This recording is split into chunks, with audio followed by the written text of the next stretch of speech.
السلام علیکم۔ اللہ تعالیٰ کے ناموں میں سے ایک نام الرحیم ہے، جس کا مطلب رحم کرنے والا۔ اللہ تعالیٰ نے رحمت کو 100 پارٹس میں تقسیم کیا ہے اور صرف ایک حصہ اس دنیا میں تقسیم کیا ہے، جس کی وجہ سے تمام مخلوق ایک دوسرے پر رحم کرتی ہے۔ اور اللہ تعالیٰ نے 99% رحمت اپنے پاس رکھی ہے، جسے وہ قیامت کے دن یوز کریں گے اور لوگوں کو معاف کریں گے۔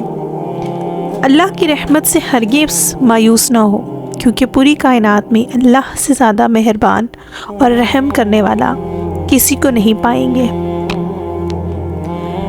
محترم ناظرین، الرحیم کا وظیفہ پڑھنے سے اللہ کی رحمت شامل حال ہوتی ہے۔ جو شخص کثرت سے الرحیم کا ورد کرتا ہے، اس کی ہر دعا قبول ہوتی ہے اور وہ زمانے کے خطرات سے محفوظ رہتا ہے۔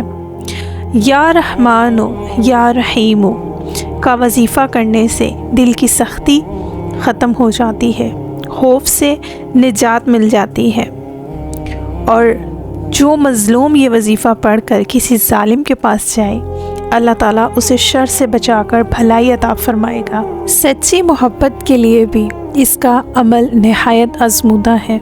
جو شخص اسے 500 مرتبہ روزانہ پڑھے گا، وہ دنیاوی مشکلات سے چھٹکارا پائے گا انشاءاللہ۔